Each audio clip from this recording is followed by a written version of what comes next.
विघ्नहर्ता श्री गणेश, श्री गणेश, श्री गणेश। गुणेश, गुड़ खाने में कोई दोष नहीं है, किंतु बिना बताए खाना ये उचित नहीं है।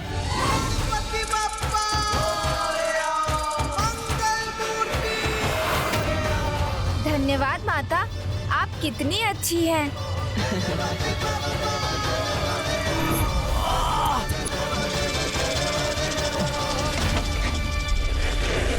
बच गए कुशलासुर, बच गए। यदि वो बालक एक पल और मेरे ऊपर खड़ा रह जाता तो मेरे तो प्राण ही चले जाते। उसके अंत का प्रयास करते करते मेरा अंत हो जाता। मुझे यहां से निकल लेना चाहिए। इस बालक से उलझना उचित नहीं है।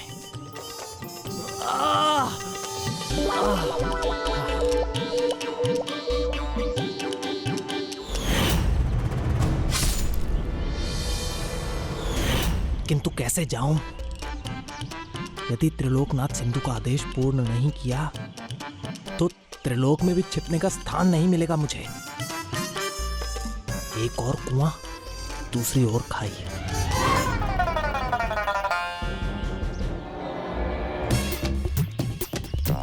क्या दंड दिया माता ने? रस्सी से बांधा क्या? टाट भी लगाई होगी ना? दंड भी दिया होगा। माता क्रोधित होती है तो छोड़ती थोड़ी ही है। माता क्रोधित हो या कठोर लगे, किंतु उनका हृदय तो अत्यंत कोमल होता है। उन्होंने मुझे बहुत प्रेम से समझाया और जाने दिया। जाने दिया? बस ऐसे ही समझा कर। तो ये बताओ कि क्या समझाया उन्होंने? यही कि बिना बताए कुछ नहीं लेना चाहिए, वही लेना चाहिए जो तुम्हें दिया जाए। बात तो सही है। इस बात का ध्यान रखना। वैसे गुड़ कैसा था? अच्छा था ना? गुड़। हे प्रभु, क्षमा करे, आज भोग में इतना विलंब हो गया। गुड़ का भोग लगाया आपको और ग्रहण किया गुणेश ने। चिंता मत करो तृप्ति, तुम्हें तो और भी स्वादिष्ट गुड़ मिलेगा।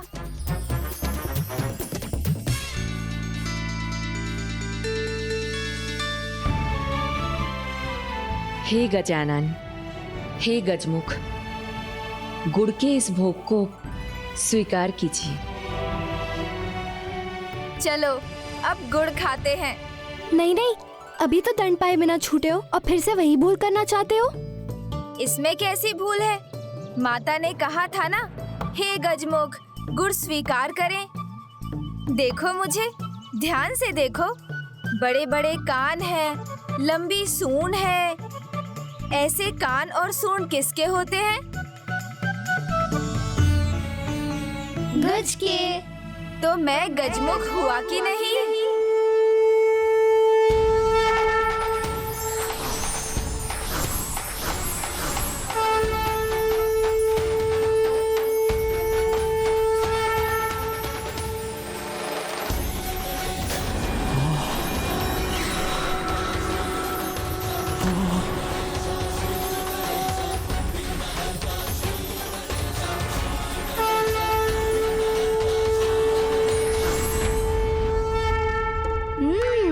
बात तो सही है। गजानन गजमुख, जिसका मुंह गज जैसा हो। तुम्हारा मुख तो गज जैसा ही है। हाँ, तुम तो गजमुख हो।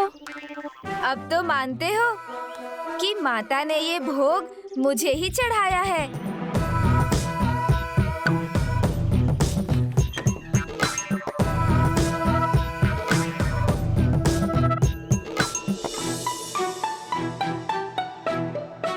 ओह, इस भाग दौड़ में मैं तो भंडार बंद करना ही भूल गई।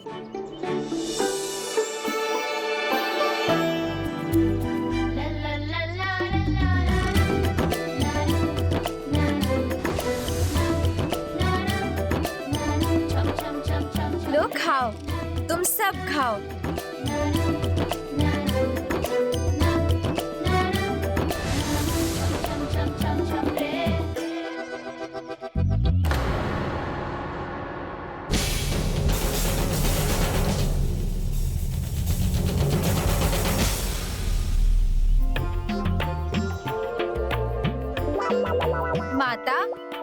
आप भी थोड़ा प्रसाद लीजिए ना। नहीं नहीं नहीं गुणेश, अब मैं तुम्हारी इस मीठी मीठी बातों में नहीं आने वाली हूँ। जो कुछ भी समझाना था ना, समझा चुकी हूँ। अब तो आपको दंड मिलेगा। गुणेश, माता की ममता का कोई ऐसे लाभ उठाता है भला? वहाँ माता पार्वती आपके लिए सभी प्रकार के पकवान, खीर, चूरमा, लड्डू आदि बना रही है। आप है कि आपका ये नटखट स्वभाव समाप्त ही नहीं होता। माता। नहीं गुणेश, मुझे आप कुछ नहीं समझना। चलो, माता पार्वती समझाएंगी आपको। धैर्य का फल मीठा तो होता है कुशलासुर। मिल गया उपाय। ढेरों पकवान बन रहे हैं ना, अब त्रिलोकनाथ सिंधु का आदेश अवश्य पूरा होगा।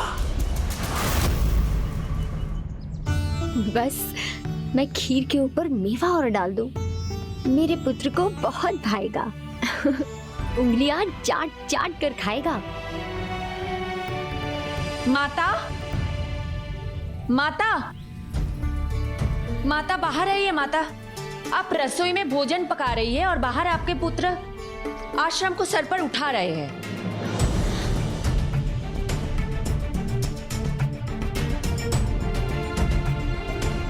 माता, यदि आपके पुत्र गुणेश को छुप छुप कर भगवान को चढ़ा गुड़ ही खाना है, तो आपके इतने परिश्रम से स्वादिष्ट पकवान बनाने का क्या लाभ? माता। माता, गुणेश स्वादिष्ट पकवान के नहीं, दंड के अधिकारी है।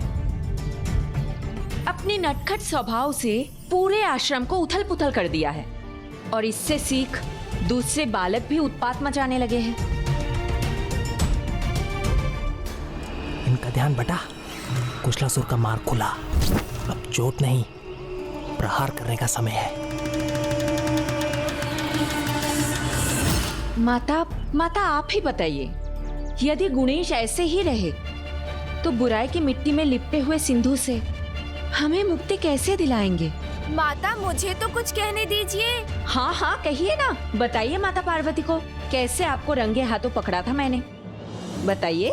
देवी अहिल्या, आपने गुणेश की भूलों को उजागर कर एक माता का धर्म निभाया है, किंतु एक संतान की भूल को सुधारना अभिभावक का ही कार्य है। यदि हमें इसे दंडित करना भी पड़े तो हमें पीछे नहीं हटना चाहिए। किंतु एक बालक को भी तो अपनी बात रखने का अधिकार है ना। उसे कहने दीजिए जो वो कहना चाहता है। मैंने कुछ नहीं किया। गुरु माता ने जो समझाया वो समझकर मैंने तो वही उठाया जो मुझे दिया गया था। अच्छा, मैंने कब समझाया? मैंने कब कहा कि गुड़ आपके लिए है? हाँ, देखिए, आपने गुड़ भोग में चढ़ाया था ना। भोग चढ़ाते हुए किसका नाम लिया था? गजानन, गजमुख, ये भोग स्वीकार कीजिए, ऐसा कहा था ना। और इस आश्रम में गजानन भी मैं हूँ और गजमुख भी। अच्छा, तो गजमुख, गजानन, श्री महागणाधिपति जी और आप एक नटखट गजमुख बालक एक समान है। देवी अहिल्या, प्रभु महागणाधिपति जी के प्रति आपकी भक्ति को मैं समझती हूँ, किंतु आप भी तो चाहती हैं ना कि गुणेश प्रभु महागणाधिपति जी के अवतार के रूप में सिंधु का संहार करे। फिर आप दोनों में भेद क्यों कर रही हैं? और यदि ये मात्र एक बालक ही है तो इसका नटखट स्वभाव तो स्वाभाविक है ना।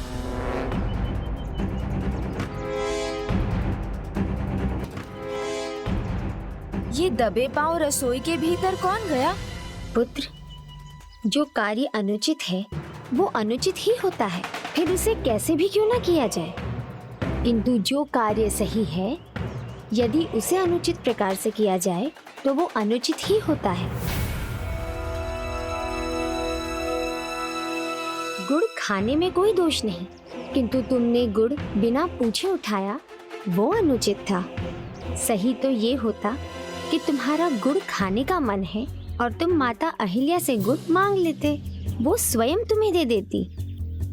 पुत्र, अब जब भी तुम्हें भूख लगे या कुछ खाने का मन हो तो मुझसे या माता अहिल्या से मांग लेना। रसोई घर में इस प्रकार प्रवेश कर ये करना क्या चाहता है?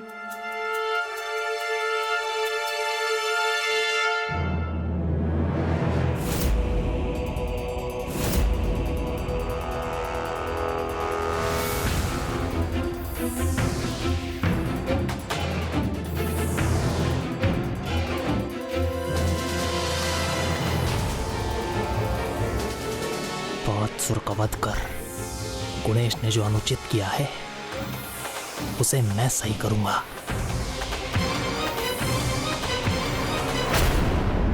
इसने तो सारा भोजन विषैला कर दिया।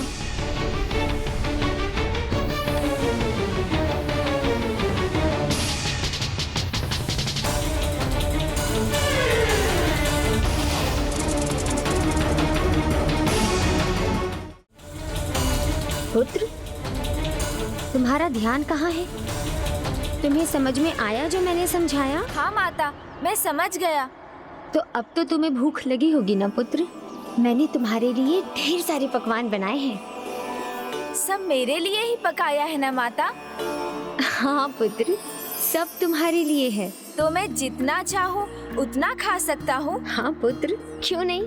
मेरे पेट में तो भूख के कारण कोलाहल मचा हुआ है। बस आप भोजन परोस ही दीजिए।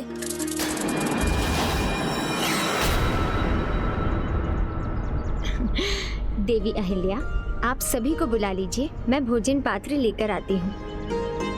अब यहीं रहना पुत्र, हम दोनों अभी आते हैं। माता, सत्य कहिए, मैं जितना चाहूँ उतना भोजन कर सकता हूँ ना? उसके लिए आपकी अनुमति है ना? हाँ पुत्र, तुम्हारा जितना मन करे उतना खाना। और चिंता मत करना पुत्र, यदि भोजन कम भी पड़ जाए तो भी हम और पका देंगे, किंतु तब तक कोई शरारत नहीं, ठीक है? हाँ माता, आप चिंता मत कीजिए, मैं कोई शैतानी नहीं करूँगा। चलिए। शीघ्रता करो बालक, तो मैं भी शुभ समाचार त्रिलोकनाथ सिंधु तक पहुंचा सकूं।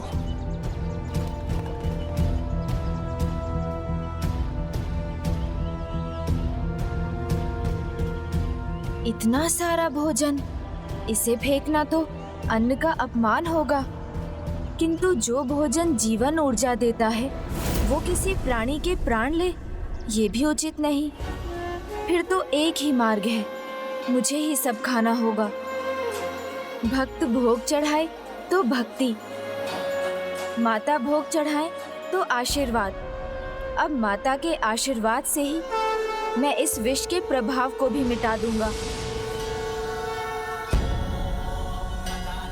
इतना भोजन सामने पड़ा है तो ये गुड़ क्यों खा रहा है?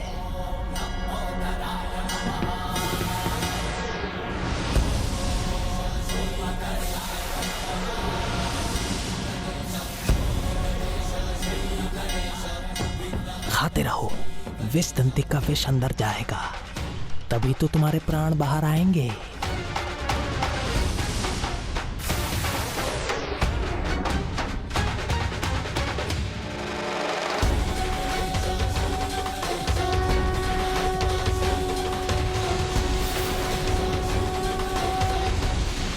असंभव है ये, मेरा कांटा तो जल भी नहीं मांगता, फिर ये बालक मेरे विष के प्रभाव से सुरक्षित कैसे है? आप लोग आसन ग्रहण कीजिए, हम भोजन लेकर आते हैं। आइए माता।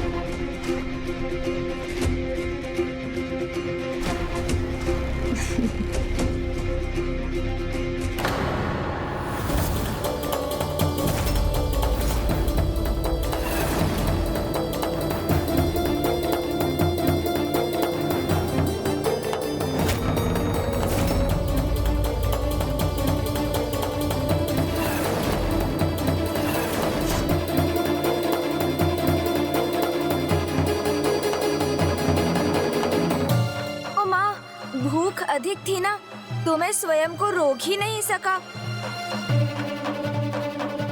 गुणेश, इतना सारा भोजन अकेले खा गई तुम? अब समझ में आया कि तुम्हारा पेट हम सबसे बड़ा क्यों है। पकवान इतने स्वादिष्ट हो तो भूख तो बढ़ ही जाती है। अभी और होता ना तो मैं वो भी खा जाता। तो ये मेरी कल्पना नहीं है, ये सत्य है। ये सारा भोजन आपने खा लिया? हाँ माता, और इस बार कोई भूल नहीं की मैंने। एक बार नहीं, 2-2 बार माता से पूछा था कि क्या मैं मन भरकर भोजन कर सकता हूँ। उन्होंने कहा हाँ।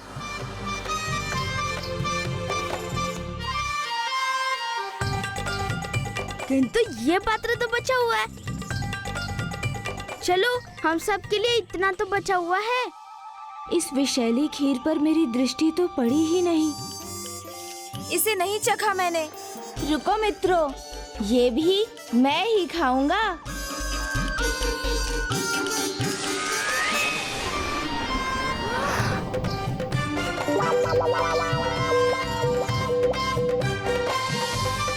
बहुत ही स्वादिष्ट था। मुझे लगता है आज हमें भूखा ही रहना पड़ेगा। गुणेश, तुमने तो कहा था तुम्हें सिर्फ चखना है। इसका स्वाद ही कुछ ऐसा था, मैं स्वयं को रोक ही नहीं सका।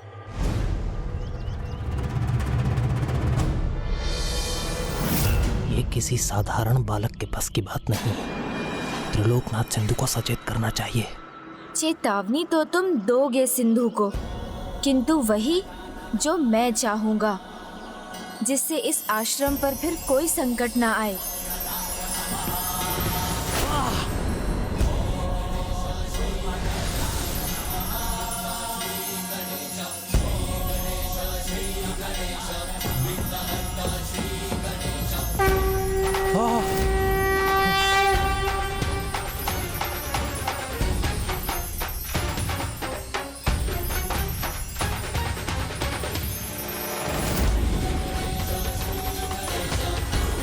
अद्भुत।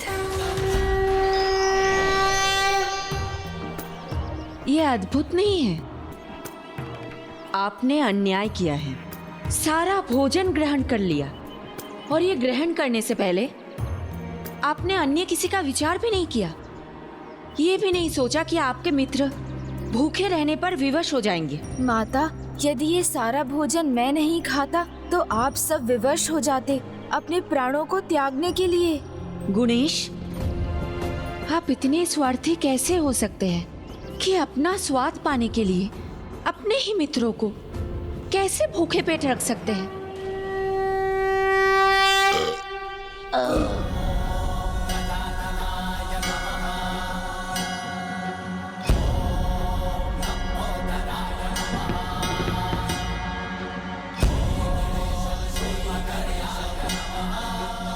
माता, आप गणेश को कुछ मत कहिए। गणेश ने खा लिया तो हम सबकी भूख मिट गई। आपने देखा ना कि हम सबको एक साथ डकार आ गई। माता, ये सब कुछ गुणेश को बढ़ावा देने के लिए कर रहे हैं, जिससे इनको भी ये सब कुछ करने का बहाना मिल जाए। नहीं, ऐसा कुछ नहीं होगा। गुणेश, ये भूल है तुम्हारी। अनुमति लेना एक बात है, किंतु तुम्हारे मित्रों के प्रति तुम्हारा कोई उत्तरदायित्व भी है। जिस प्रकार तुमने गुड़ बांटकर सबके साथ में खाया, उसी प्रकार तुम्हें भोजन भी सबके साथ ही करना चाहिए था। मुझे तो समझ ही नहीं आ रहा है कि तुम्हारे इस व्यवहार के पीछे कोई अन्य कारण है। यदि मैंने माता को बता दिया तो वो सदा मेरी चिंता करती रहेंगी। मुझे उन्हें कुछ नहीं बताना चाहिए। तुम्हारी लीला तुम ही जानो गुणेश। सभी को ये स्मरण होना चाहिए कि आहार पौष्टिक होना चाहिए, पर्याप्त होना चाहिए, किंतु लालच में अधिक आहार लेना उसे विष बना देता है और शरीर में अनेकों बीमारियों को जन्म देता है। मैं समझ गया माता, विष से मुक्त रहना आवश्यक है। भूल हुई है मुझसे। आप जो भी दंड देंगी वो मुझे स्वीकार है। तुम बहुत समझदार हो गुणेश, ये मैं जानती हूँ, किंतु तुम्हें ऐसे ही क्षमा नहीं कर सकती। अन्यथा सभी को यही लगेगा कि मैं लाड़ दुलार कर तुम्हें बिगाड़ रही हूँ। मुझे पता है माता, मुझे दंड देने के लिए आपका हृदय नहीं मान रहा है, किंतु आप चिंता मत कीजिए। आपने उचित कहा था कि सही को भी अनुचित प्रकार से करना अनुचित ही होता है, इसलिए भूल तो हुई है मुझसे। मैंने जो किया उसे किसी और प्रकार से भी कर सकता था, तो आप मुझे दंड दे दीजिए माता। पुत्र, तुम्हें एक पहर अकेले रहना पड़ेगा। अभी इसी क्षण से ना तुम अपने मित्रों के साथ खेलोगे और ना ही उनसे बात करोगे। बस एकांत में उस वृक्ष के नीचे जाकर बैठे रहना है। मुझे मेरा दंड स्वीकार है माता।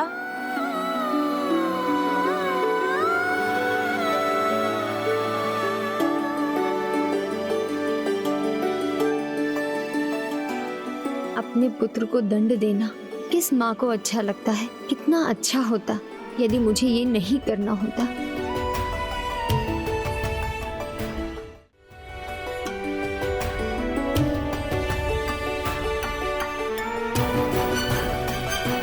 माता, मुझे ज्ञात है सभी को मुझसे अनेक आशाएं हैं और मैं विश्वास दिलाता हूँ मैं उन सभी पर खरा उतरूंगा। इस आश्रम पर, किसी भी आश्रम वासी पर मैं कोई संकट नहीं आने दूंगा।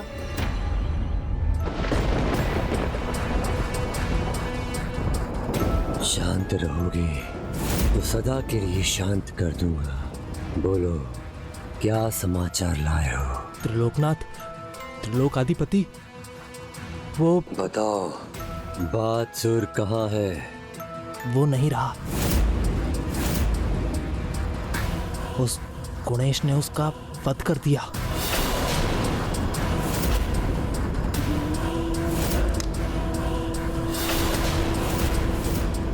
बात सुर, असाधारण योद्धा, उसका अंत कर दिया एक बालक ने, और तुमने कुछ नहीं किया? किया था त्रिलोकनाथ, किया था। मैंने उस आश्रम के पूरे भोजन में विष मिलाया था,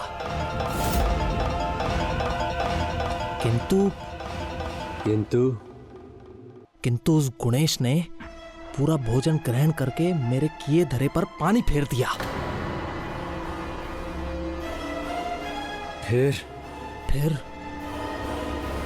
गुणेश मर गया।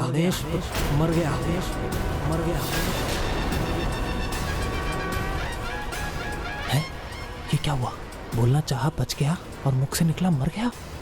तो फिर शुभ समाचार देने में इतना संकोच क्यों? आपने जो सुना वो नहीं कहा मैंने। मेरे कहने का अर्थ है कि गुणेश मर गया।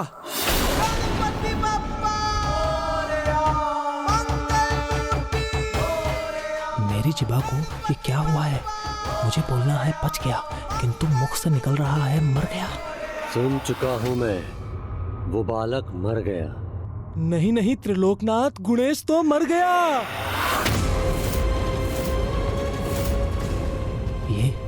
ये क्या हो गया है मुझे? मैं जो कहना चाहता हूँ कह क्यों नहीं पा रहा हूँ? ओ, समझा।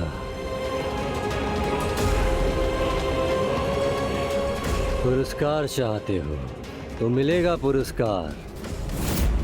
जाओ, स्वर्ग लोक के सब सुख पाओ।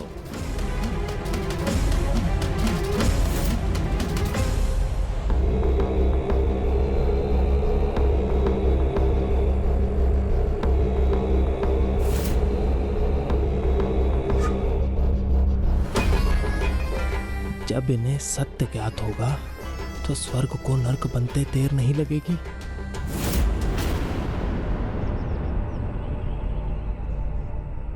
कोई बालक इस प्रकार शांत एकांत में बैठा रहे और उसकी माँ का हृदय व्याकुल ना हो, ये कैसे हो सकता है भला? तब तो मुझे भी क्रोध आ गया था, किंतु अब गुणेश को इस प्रकार अकेला देखकर मन बहुत दुखी हो रहा है। ये माँ और उसकी ममता का एक अनोखा गुण है। एक माँ ने दंड दिलवाया तो दूसरी माँ ने दंड दिया, और इसका सबसे अधिक दुख भी उन दोनों को ही हुआ। क्या हुआ प्रिय? आपका मन इतना शांत क्यों है? जब एक माँ का पुत्र शांत एकांत में बैठा हो तो उसका मन कैसे अशांत नहीं होगा स्वामी? किंतु ये दंड तो आप ही ने उसको दिया है। हाँ, दंड मैंने ही दिया है, जिससे वो एकांत में बैठकर अपनी भूल को समझ सके। किंतु स्वामी, वो है तो बालक ही ना। बालक अपनी भूल कहाँ समझ पाते हैं, ना ही उन पर विचार कर पाते हैं। यही तो बालपन है। और वो बालक आश्रम में आने के बाद एक पल के लिए भी वो अकेले नहीं रहे, और अब वो अकेले रहने पर विवश है। मैं चाहती हूँ जो सबकी कल्पना है वो साकार हो। अभी तो उसे जगत का पालनहार बनना है स्वामी। इसमें चिंता कैसी? जगत को जिसकी प्रतीक्षा थी वो पालनहार है वो, किंतु हमारी तो संतान है। बालपन, नटखट होना, ये तो बालकों का स्वभाव ही है। और हमारे गुणेश, वो तो अभी भी बालक ही है। क्या हमें उसके बालपन पर नियंत्रण नहीं रखना चाहिए? नहीं देवी, बालक साधारण हो या दिव्य, अत्यधिक नियंत्रण से उसका अपना व्यक्तित्व निखर ही नहीं पाता। न वो स्वतंत्र रूप से कुछ सोच पाता है, न कुछ कर पाता है। ऐसा बालक कभी भी सफलता का भागीदार नहीं बनता। बोते समय बीज को देखकर थोड़ी कहा जा सकता है कि वो कितना बड़ा वृक्ष बनेगा। बढ़ने का अवसर तो उसे देना ही होगा ना। हाँ, किंतु उस बीज को सींचना, उसे उर्वरक देना हमारा दायित्व है। और सिंचाई रूपी मार्गदर्शन या तो उसके माता पिता कर सकते हैं या तो उसके गुरु। और मार्गदर्शन देवी, वो तो सर्वोत्तम ही होगा, क्योंकि गुणेश जगत पिता और जगत माता के पुत्र है। प्रतिभा की शक्ति का उचित मार्गदर्शन ना हो तो वो व्यर्थ हो सकती है, और उचित मार्गदर्शन केवल एक गुरु ही दे सकते हैं। और महर्षि गौतम उनसे अधिक उत्तम गुरु हमारे गुणेश के लिए और कौन हो सकता है? मैं अभी जाती हूँ और गुणेश के लिए उसकी शिक्षा आरंभ करने की बात करती हूँ।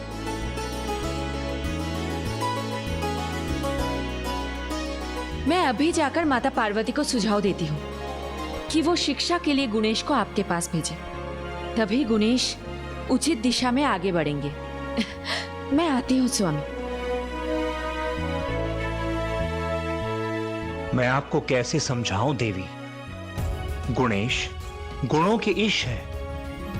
मुझे अपने गुरु के रूप में पाकर वो नहीं, मैं उन्हें शिष्य के रूप में पाकर धन्य हो जाऊं। गुणेश को लेकर दोनों माताओं को चिंता थी। गुणेश के मयूरेश्वर बनने की जगत को प्रतीक्षा थी, किंतु गुणेश को भी किसी की प्रतीक्षा थी। किसकी? अपने महान भक्त मुद्गल की। भक्त और भगवान के मिलन का समय अब निकट था, इसीलिए श्री गुणेश को भी इसका आभास होने लगा था।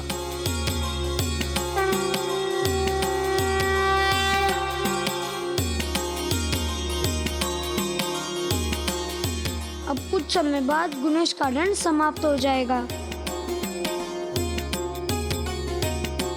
किंतु गुणेश क्या कर रहा है? क्या ढूंढ रहा है?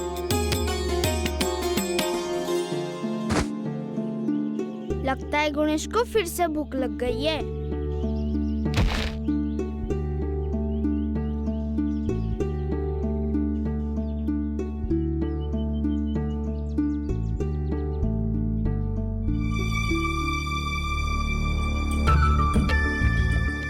कुछ समझ नहीं आ रहा है।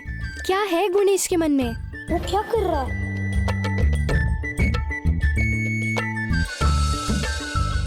मुझे बड़ी जिज्ञासा हो रही है। सूर्यास्त तक की प्रतीक्षा कैसे करूं?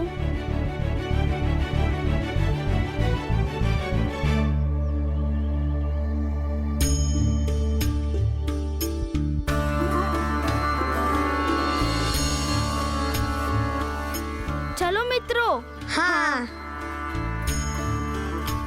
कठिन होता है ना चुपचाप अकेले बैठे रहना। हमारे साथ खेलने का मन भी करता होगा ना। और बात करने का भी। तुम क्या कर रहे हो गुणेश? ये क्या बना है गुणेश? हाँ गुणेश, ये क्या है?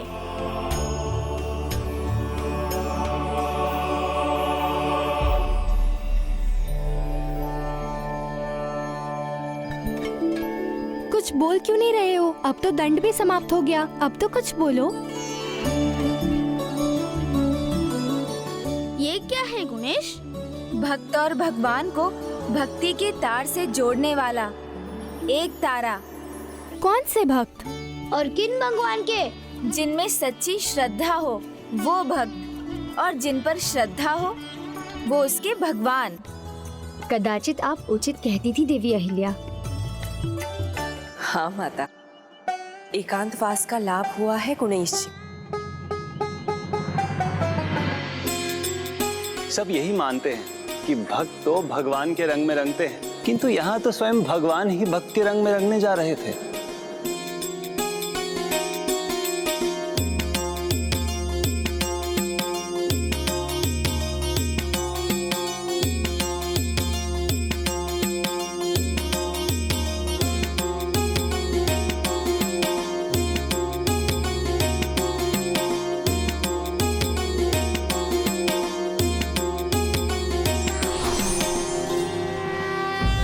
कार्य कोई भी हो, उसे उचित प्रकार से करना ही उत्तम है, क्योंकि सही कार्य को भी अनुचित प्रकार से करने से परिणाम अनुचित ही आता है।